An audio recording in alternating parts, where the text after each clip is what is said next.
Hello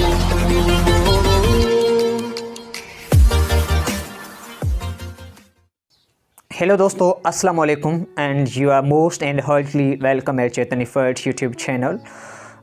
दोस्तों अॼु असां वटि जेको ट्रांसलेशन जे लाइ लफ़्ज़ आहिनि उहो आहे जे लाइ बहितर आहे या बहितर रहंदो। त इन सिंधी जे लफ़्ज़नि जे लाइ बहितर आहे या बहितर रहंदो, त इन जे लाइ इंग्लिश में लफ़्ज़ आहे हैड बेटर।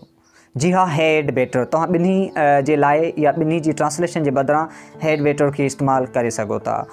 असां ॿ टे ट्रांसलेशन्स कयूं था। एग्ज़ाम्पल तौरु, मिसाल तौरु, जावेद ॾांहुं फ़ोन करणु मुंहिंजे लाइ बहितर रहंदो। त इन जी स्ट्रक्चर ईअं आहे, I had better phone two Javed, यानी जावेद ॾांहुं फ़ोन करणु मुंहिंजे लाइ बहितर रहंदो। ॾिसो, कॾहिं कॾहिं असां ईअं बि चवंदा आहियूं हीअ जॻह छॾणु असांजे लाइ बहितर रहंदो। त इन जी ट्रांसलेशन हीअं थींदी, वी हैड better leave this place now. मिसाल तौरु, पुलिस खे इतला करणु तुंहिंजे लाइ बहितर रहंदो।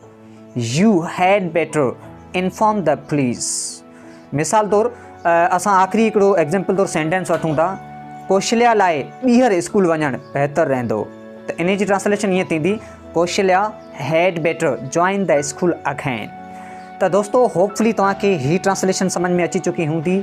अहिड़े क़िस्मनि जूं खोड़ सारियूं ट्रांसलेशन्स खे सम्झण जे लाइ, सिखण जे लाइ असांजे यूट्यूब चैनल खे फॉलो कयो। मां जेके बि ट्रांसलेशन्स तव्हांखे ॿुधाईंदो आहियां उहो सिर्फ़ु 1 मिनट जी ट्रांसलेशन ॿुधाईंदो आहियां। 1 मिनट में तव्हांजो को बि हिकिड़ो इंग्लिश ग्रामर यानी जेको ट्रांसलेशन जो मेथड आहे उहो तव्हांजो हल थी पवंदो आहे। जीअं तव्हांखे ख़बर आहे त बेसिकली जेके 12 जेके टेंसिस आहिनि, इहे बि माना बेसिकली बुनियादी तौर ते ट्रांसलेशन जा तरीक़ा आहिनि। जिन माण्हुनि खे जेतिरा ट्रांसलेशन जा वधीक तरीक़ा अचनि था, हू इंग्लिश खे ओतिरो ई आसानी सां ट्रांसलेट करे सघे थो। ज़ाहिर आहे, असांजी पंहिंजी जेका मदर टंग उहा सिंधी आहे, असां पाण बेसिकली सिंधी आहियूं, त असांखे इंग्लिश पंहिंजी सिंधी जे एक्सप्रेशन, फीलिंग या थॉट्स खे जॾहिं इंग्लिश में असां ट्रांसलेशन करण जे लाइ वञी रहिया हूंदा आहियूं, तॾहिं असां वटि उहे ट्रांसलेशन जा मेथड्स हुजनि।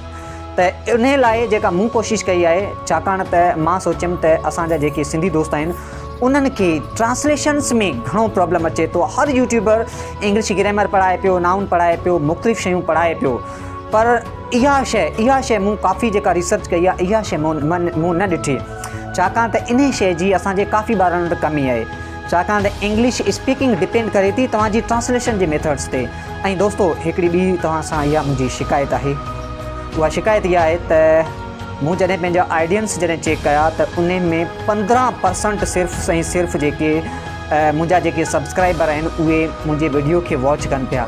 बाक़ी ॿिया दोस्त अहिड़ा वीडियो खे वॉच कनि पिया जिन्हनि सब्सक्राइब ई नाहे कयो। या सब्सक्राइब करण सां तव्हांजो कुझु बि नुक़सानु न थींदो। तव्हांजे कंहिं सिंधी दोस्त जी सपोर्ट थी वेंदी, असांजी हिमत अफ़ज़ाई थी वेंदी। जेकॾहिं तव्हां असांजी सपोर्ट कंदो, त तव्हां सपोर्ट कंदो तॾहिं असांजी हिमत अफ़ज़ाई थींदी, असां में उहा इंकरेजमेंट ईंदी, असांजी हौसला अफ़ज़ाई थींदी त यार असांजा सभी जेके सिंधी फ्रेंड्स आहिनि, सिंधी भाइर आहिनि, उहे असांजी सपोर्ट कनि पिया। त हाणे असां उन्हनि जे लाइ छो न का नई ॻाल्हि खणी अचूं, को नओं टॉपिक खणी अचूं, को नई उन्हनि जे लाइ का आसानी पैदा कयूं। त होपफुली तव्हांखे मुंहिंजो इहो एक्सप्रेशन या मुंहिंजी जेका फीलिंग आहे इहो तव्हांखे सम्झ में अची चुकी हूंदी। ऐं जेकॾहिं तव्हां चैनल खे अञा ताईं सब्सक्राइब नाहे कयो त महिरबानी करे सब्सक्राइब करे छॾियो। ऐं तव्हां सोचियो था त जेकॾहिं मूंखे नोटिफिकेशन बार बार तंग कंदी, त यार ॿियो कुझु न कयो, चैनल खे सब्सक्राइब करे छॾियो। ऐं तव्हां भले जेका माण्हू चवंदा आहिनि बाबा घंटी खे प्रेस करे वठो, जेकॾहिं तव्हां सेटिस्फाई आहियो, असां जूं शयूं तव्हांजे लाइ काराइतूं आहिनि, त तव्हां उन घंटी खे प्रेस करे वठो। अदरवाइज़ तव्हां उन खे ओनली फॉर मी या जेको कुझु ऑप्शन आहे क्लोज़ करे सघो था। त दोस्तों, मिलूं था कंहिं ॿी ट्रांसलेशन में।